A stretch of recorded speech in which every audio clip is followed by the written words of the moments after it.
वंदनीय हिंदू सम्राट सरसेनापती बाळासाहेब ठाकरे यांचा शिवसेनेचा छत्रपती शिवाजी महाराज की और हमसे जो टकराएगा मिट्टी में मिल जाएगा।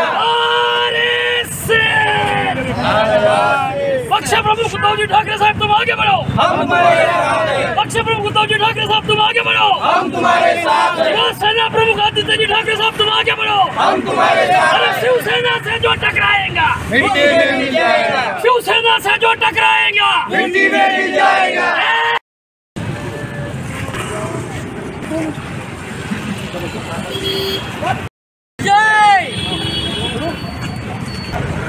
उद्धव ठाकरे यांच्या समर्थनार्थ वर्ध्यातून निष्ठा यात्रा निघणार आहे की आपण या ठिकाणी आपण पाहू शकतो।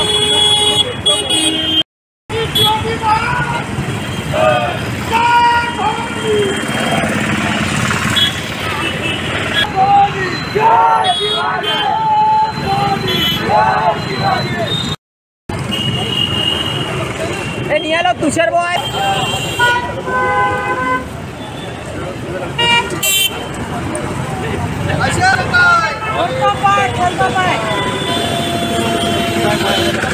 महाराज की महाराज की जय।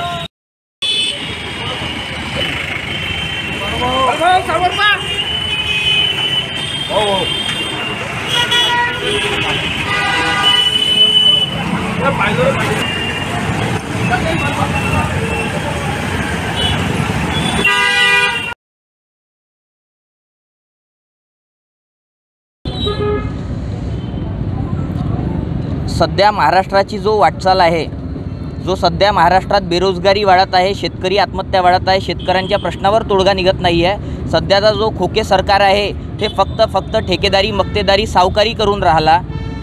तर या सरकारला कुठेतरी धडा शिकवण्यासाठी, जाब विचारण्यासाठी ही आमची यात्रा आहे। या यात्रेच्या वतीने आम्ही शिवसेना पक्षप्रमुख उद्धव बाळासाहेब ठाकरेवर जो आमची निष्ठा आहे, अजून हजारो लाखो लोकांची जो शिवसैनिकांची निष्ठा आहे, ते निष्ठा आम्ही व्यक्त करणार आहोत या यात्रेमध्ये। अजून सन्माननीय पक्षप्रमुख उद्धव साहेबांनी जो आव्हान केलं होतं, होऊ द्या चर्चा, या कार्यक्रमाच्या मार्फत गावागावात या भ्रष्टाचारी सरकारचा, खोके सरकारचा, शिंदे फडणवीस सरकारचा जो गोड बंगाल योजना आहे त्याची पोलखोल करावी। तर त्याची पोलखोल करण्यासाठी आम्ही हे निष्ठा यात्रा सायकलने प्रवास करून 864 किलोमीटरचा आमचा हे प्रवास आहे।